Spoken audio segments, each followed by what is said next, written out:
So, disabled woman 34 earning 2,300 benefits a month says she hates council house because it makes her dog depressed and gives her a blocked nose and sore throat. Now, remember over the years on, well, channels that no longer exist, I was saying, look, all that benefit street stuff. And remember, I haven't watched TV in 20 plus years, but I knew what the think tanks were all about, what they were doing. So, hey, just make anybody that's unemployed look as if they were sitting in the Bahamas, sipping a pina colada, on a hammock somewhere. Yeah? But you've seen recently they really are going after the disabled, yeah. They really are, big style. And don't get me wrong, when they expanded the meaning of what used to be, well, yeah, I could see why you would be not fit for work. It's now been expanded to bouts of this, bouts of that, bouts of whatever, followed up, remember, always by plenty antidepressants and so many other things that expand on the original problem of here. How about good friends, a good conversation, and get a grip? Yeah? Now, don't get me wrong, there are some people on disabilities that have absolutely milked the system backside foremost. But I also know of people who have had surgery that had literally debilitated them beyond belief afterwards, to the point that they really are genuinely disabled and have struggled in so many ways, not least of which is the ability to even eat a meal, because their body can't take it because of the surgery that was advised to them, that is no longer in use.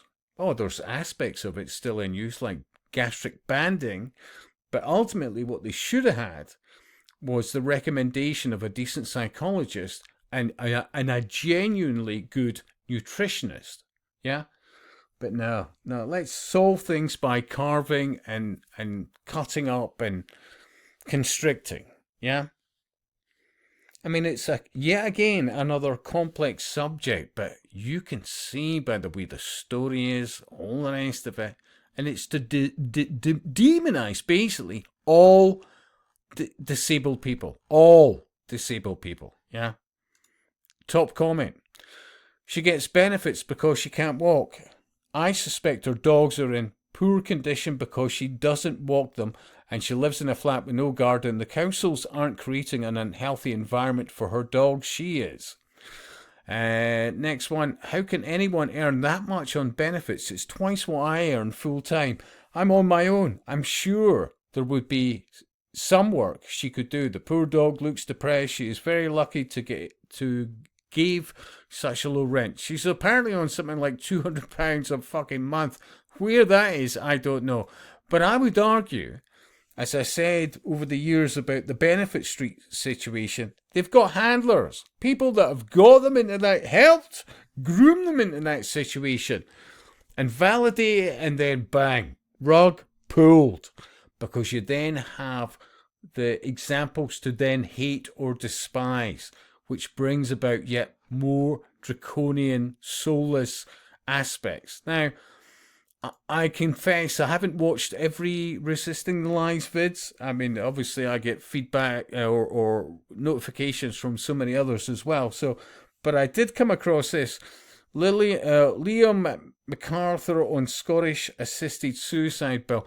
I haven't even watched this, yeah, but I have watched the SNP for the last God knows how many years, and they embrace essentially the Canadian mead system. Remember, that same Canadian mead system was somebody, for example, ex-veteran, could no longer afford to live in their accommodation, blah, blah. Have you thought of assisted suicide?